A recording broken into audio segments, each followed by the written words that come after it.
up, y'all? It's your girl Sakina, and I'm back for another review. This is my review for Ready to Love. This is season 4, episode 5. I know I have been missing, okay, but I'm back. I did go on a little vacay for one of my friend's birthdays. If you watched my Real Housewives of Atlanta review, you will know why this review was late. So I went down to Savannah, celebrated my friend's birthday, and then we also spent a day in South Carolina because we were on a bolo mission. I'm playing. JK. But yeah, I had a good time. As y'all can hear, my voice is raspy. I'm working on it, okay? It's trying to find its way back to me, my regular voice. But yeah, just bear with me with my little raspy voice. You know, I'm a little struggly right now, but it's okay. But let's get into this review because we do have some things to talk about. Now, we see that it is the men's week to pick the women or the elimination. So it's women's week to go home. And Tommy is telling the men that they are going to be able to see the women in a different light because they're going to have a masquerade party. So everybody is excited about that. We see that AJ, Jason, Kyra, and Alexis, they go on a double date to the ice skating rink. I've always wanted to go ice skating, but I was always scared. I know Kyra said that she had never done it before, but she made it look easy. So I was like, okay, well, maybe I can get in there one day, you know, see what ice skating has to offer me, even though I would be scared to bust my ass, especially on some cold-ass ice. But AJ is really trying to see where her head is at and basically trying to see what could come out of them being in this experience together. It kind of gives me Adriana and Rashid vibes from last year. We know that, or shit, earlier this year. Yeah, basically, but whatever, last season. I think the only problem with that is I don't want them to skate along. No pun intended. But I don't want them to skate along just because they knew each other outside of this process. And this little braid is getting on my nerves, okay? Stay put, please. But, yeah, I don't want them to just cling on to each other because they knew each other outside of this. I need them to really try to get some type of connection. I know that Kyra did say she is starting to see him a little differently. She can see who he really is outside of the whole music producer persona that he tries to put on. So maybe, you know, we'll see what it gives later on. Jason and Alexis, they're skating, and he lets her know straight up, I'm not seeing the connection. Remember, he did say last episode it was hard for him to see her outside of being one of his basketball players' moms. So it's a real struggle for him, and he let her know this go around like, hey, it's a no for me. I can't see you past being one of my students' moms. And she took it pretty good to me. She was like, yeah, just let me know because I don't want to be strung along. I understand. I appreciate your honesty. She did say in her confessional she was pretty bummed, but, you know, she said she had to look at herself like she's the prize and all of that. He couldn't connect with her, and I couldn't connect with that jumpsuit she had on. Or it wasn't a jumpsuit. It was a matching set that said fly on it, and it had red patches on it, and it was black. Anyway, yeah, Jason, he really want to get to know Kyra, and she over there ice skating with, oh boy. Anyway, we see that Ron and Stacey, well, they didn't go on a date. She came over to his house. His house looked nice. Y'all always be wondering, is this y'all's real houses? Y'all really live here, or are these Airbnbs? I be feeling like this a real house. But I know a lot of men don't really have good taste as far as interior design. We love to see it, okay? Not saying that it doesn't happen, but that's just the thing. Like, is this y'all real house or is this a B&B? I think Joel's house, that was his actual house. But anyway, outside of that, Stacey said that she had been divorced for 4 years now, and, you know, she had to take some time out to herself to heal. She has 3 children, and she's really doing, well, not really doing this for them, but she's also doing this for them. They're ready for her to step out and, you know, get her a new man. She wants somebody that's going to have her back. We know Chrysanthemum is in Ron's top, right? We know that they hit it off last episode. Come to find out, Stacey and Chrysanthemum are freaking fracked, okay? 2 peas in a pod, besties. Stacey said in her confessional, the moment that she seen her, Chrysanthemum, they fell in love, and they just been inseparable ever since. So this is kind of hard for Ron because, yes, both of these women are in his top, So Stacey is like, all right, so which one of us you feeling? Like, you know, she had to put it out there. And he was like, well, I'm really feeling Chrysanthemum more than you. So yeah, she's definitely looking like a top pick. And I appreciated his honesty. I didn't see anything wrong with that. But yeah, Stacey wanted to know where his head was, and out of the both of them, who would he choose? We see that Amber and Chris go on a yoga date. I said, in these clothes, she had like a sweater dress on. And I've seen pictures of Amber on Twitter. She dresses way better outside of the show. And I'm kind of confused. Like, why aren't you bringing the fashions that you had, that I seen on Twitter, to Ready to Love? Because it's just a no for me. And I just really don't like her faux locks. And it just, anyway, yeah. So they did a bit of meditation. And she said that she loves that. And her and Chris are making this connection. But it's still not connecting to me. They get into the topic of marriage. And Chris said that that's not on his top priority list. Now, that could come from him being in like a scattered family. You know, he said that his dad had like 9 children from 9 different women or something along those lines. So maybe that's the reason why he doesn't really look at marriage as something that's important. I thought that Amber was going to say that this was something that was important to her. But then she got into a thing where she was agreeing with him. And it did not come off genuine to me. It gave me the vibes that you're going along to get along in this process, Amber. I'm not seeing the strong connection between you and Chris. It's just like, if he says, oh, yeah, you know, I'm an atheist, and she'll be like, oh, yeah, me too. I don't believe in any of that. Like, you know what I'm saying? Like, it just seems like everything that Chris says, she's agreeing with, and it's giving me, do you really feel this way? Or are you just saying that to secure your spot on this show, as a lot of people have a tendency to do? So, yeah, still not seeing it for Amber and Chris and their connection. We see that there is a double date or triple date going on with Ron, Dietrich, Joelle, Tressa, Chrysanthemum, and Bernicia. They go salsa dancing with no instructor. I said, where is the instructor? And even when Tressa got there, she was like, okay, I thought that there was going to be a salsa instructor, but it's really Ron. Ron was giving nothing. This is what he was giving us. All you seen was a whole bunch of this.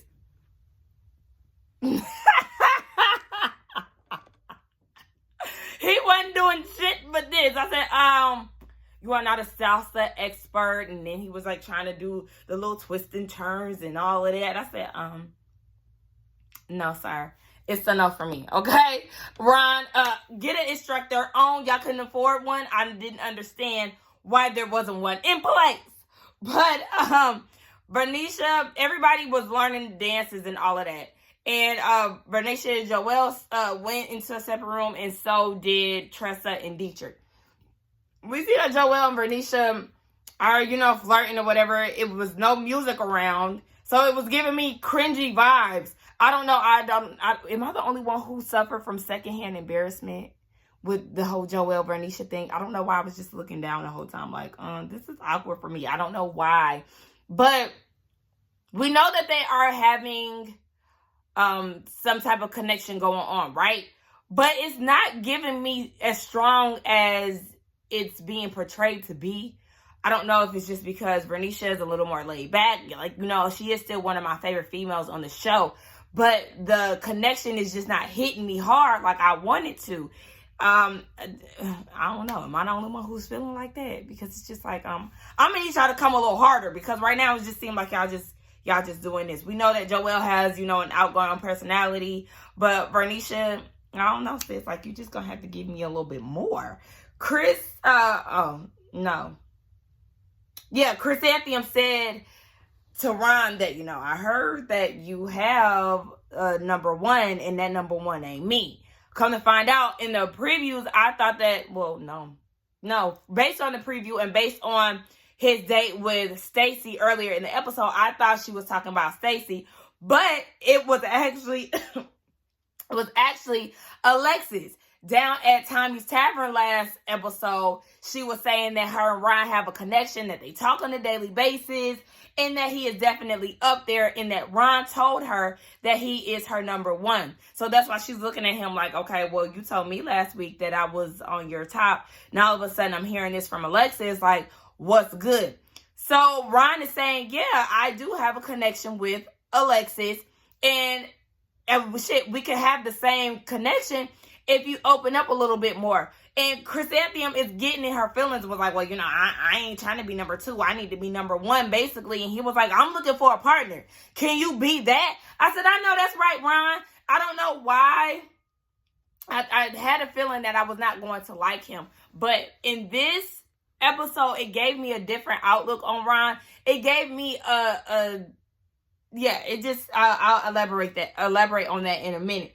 But I was more so confused as to why Chris was pressuring him to like pick or make a choice when y'all are on a dating show.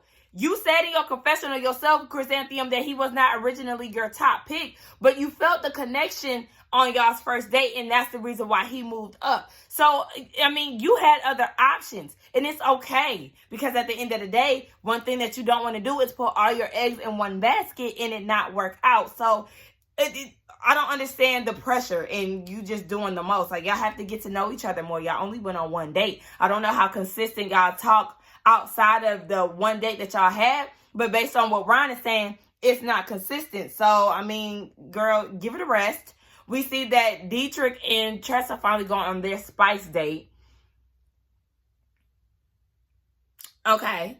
What I would have liked to see outside of this date is them going to get the spices and then them making their way back to his house or something and making something to eat with those. Like, you're a chef. I would like to see you cook for her. I know that y'all did the cooking class, but just show her how you are in your element, or maybe Tressa, you show him a little bit of your comedic side or something. Like, I don't know. I just wanted more out of this date. And all we seen them do was talk about spices and beaver anal juices. Like, what? I don't want anything artificially flavored with vanilla in mind. Like, hell no. It was just like, ew.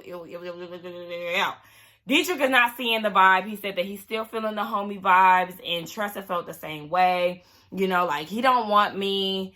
It is what it is. She was just going to focus more on her other connections. I didn't see a problem with that. I felt like at least Dietrich tried, but did he try hard enough?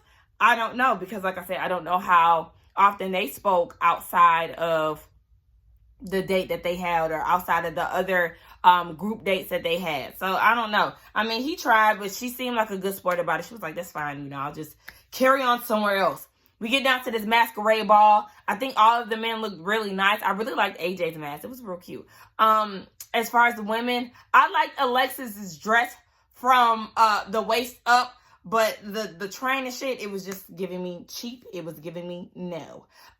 Liz walked in with that hair pressed, them boobs out, little sneak peek. Okay, her dress was really cute. Liz looked great, and she was turning heads. A lot of the guys definitely noticed her in that moment. David was down and was like, that's my girl.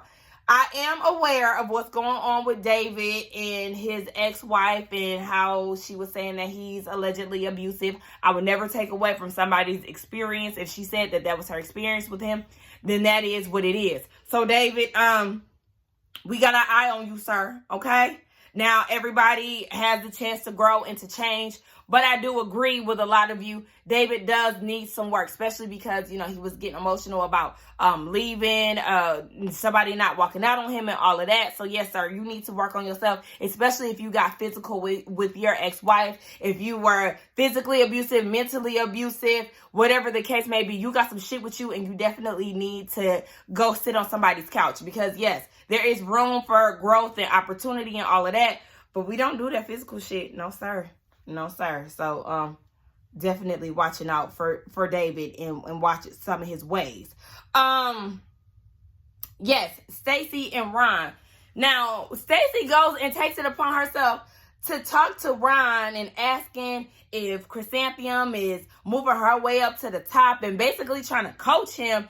And he said in his confessional, like, this is very annoying. He was letting her know in the moment that, yeah, she's not really opening up like that, but, we'll see where it goes. But he was really annoyed that Stacey tried to bring herself into it and try to, give him lessons on what to do with Chris and all of that. Like, girl, go sit down.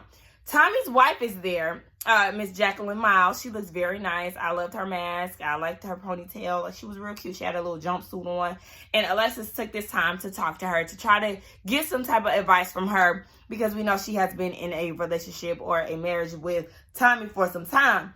Alexis said she is looking for joy. And Jacqueline said that, you know, there's going to be times where you love this person throughout, but you're not going to like them all the time. So what makes you stick to it is being in love with them. So, you know, there's going to be some good days. There's going to be some bad days. We see freaking frack, okay? Everybody is not impressed with Chrysanthemum and Stacey. They're actually annoyed by it because you can't have, I noticed they said that you can't have a conversation with Chrysanthemum without Chrysanthemum mentioning Stacey, without Stacey appearing, without Stacey interjecting, whatever the case. So it sounds like a lot of the guys are interested in Chris, but Stacey is getting in the way of that. I did peep that they were really annoyed that they were trying to get to know her, but Stacey was in the way of that. Even Tommy was talking to Stacey, and here comes Chrysanthemum talking about what y'all talking about. Prime example of why people are irritated by this dynamic duo that y'all think that y'all giving, but y'all really not. A lot of the men like the same. They like the same men. I was reading my notes like, what? They do like the same men. Tommy said that y'all basically need to break this shit up, okay? Y'all need to be separate from each other, and they said that they are, but y'all really aren't, because y'all just came together as Tommy was talking to Stacey separately, and y'all are definitely attached at the hip, and that's very unattractive to me. Definitely, I would be annoyed if I was a man. Dietrich said that he has them on his top, but AJ said, no, baby, you have them as a package deal, okay? They are one of one. So, no. Jason and Liz, they talk. Jason looked really nice. He had like a gray. No, it wasn't gray. Why did I say gray? He had like, I don't know if it was brown or a deep burgundy, but whatever. His suit was really nice. I like that. He asked Liz, do you see me as one of your potential matches? And she was like, well, that is a good question. I do like your upbringing and your spirituality. And she likes the fact that he has room to grow. So basically, she feels like she's in a tough spot right now because she is feeling David a lot. But she is interested in going on a date with Jason to see where that goes. I said, okay, you got options, sis, and that's how it's supposed to be anyway. Ron and Alexis, we see that Chrysanthemum is talking to Ron, and then Alexis catches his eye, and he quickly left the table that he was with Chris at and went to go talk to Alexis. I said, oh, well, that was okay. That changed very quick. It was a bit rude, but look, he seen something that he liked and he went after it. Now, Alexis is saying that she is feeling Ron. However, she is also feeling AJ. So she needs to pick Ron's brain to see where his head is at, because her and Chrysanthemum like the same men, Ron and AJ. And she was like, you know, I got to see what's going on here. She said that she feels like, well, Ron said that he feels like he does like Chrysanthemum, but she is not opening up. So if she keeps at it, the relationship is just going to continue to be surfaced. And this is what he is telling, Alexis. I feel like Ron could be turned off by the freaking frack thing, and also by Chrysanthemum trying to make him choose, and, you know, feeling like, oh yeah, oh no, I changed my top for you, like you need to do the same for me. He did say in that scene with him and Chrysanthemum salsa dancing, he said that he felt like it was more so of her ego, and that it was a selfish thing for her to try to make him choose. And I feel the same way. I feel like Chrysanthemum is probably like, I'm cute and I'm giving you a chance. How dare you not have me as your number one? That's what it was given, because I do remember the Italian comment that she made on the first mixer. So it's probably like she was feeling herself like, I know I look better than her. You better choose me. Like, that's probably what it was given. So he's probably turned off by that, and I don't blame him. Now we see that everybody, or the men, are down at Tommy's Tavern, or the Gentleman's Lair, whatever you want to call the shit. I said, Tommy, what is that jacket? It was like a trench coat but like it wasn't trenchy. It was short.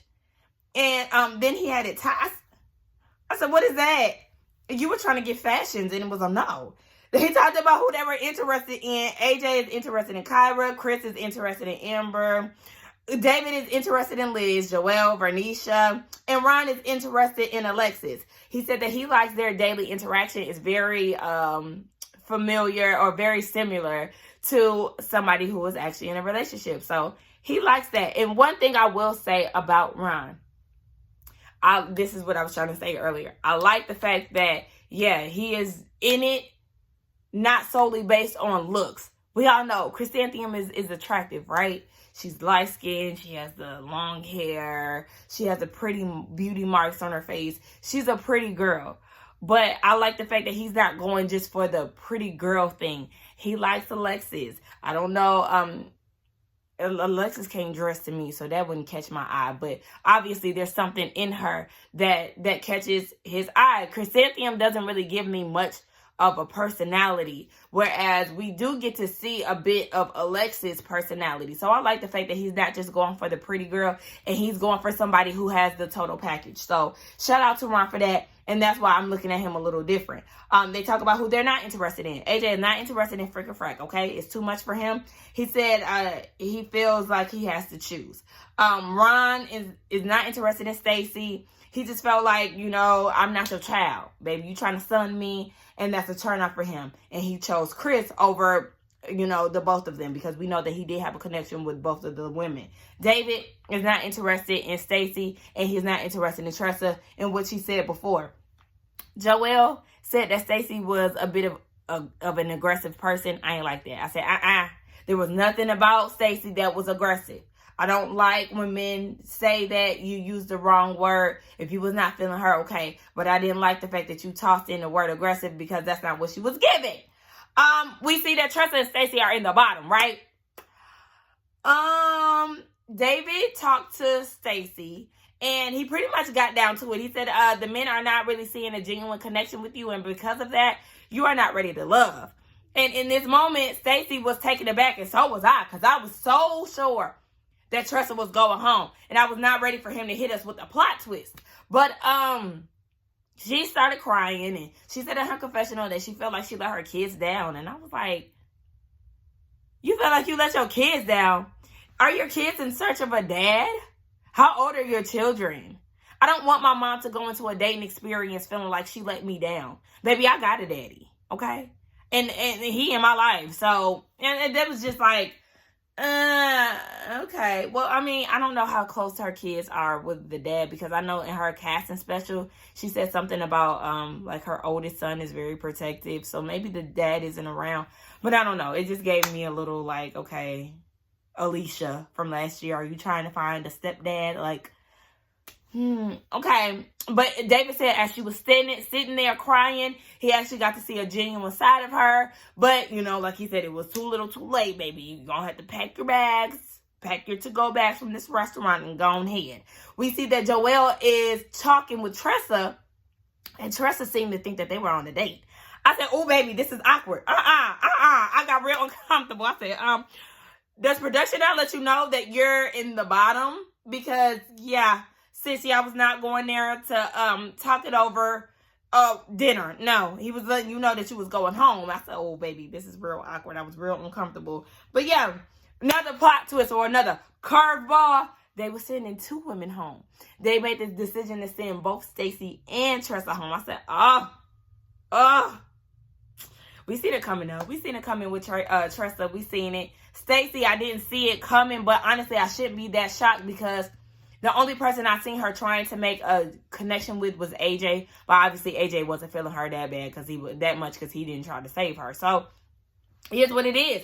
Both of the women went home. I'm not really mad with the decision. I feel like next week Dietrich is going home. There isn't a strong connection that I'm seeing with him. I know that he was trying to make some shake with Tressa, but it fell flat.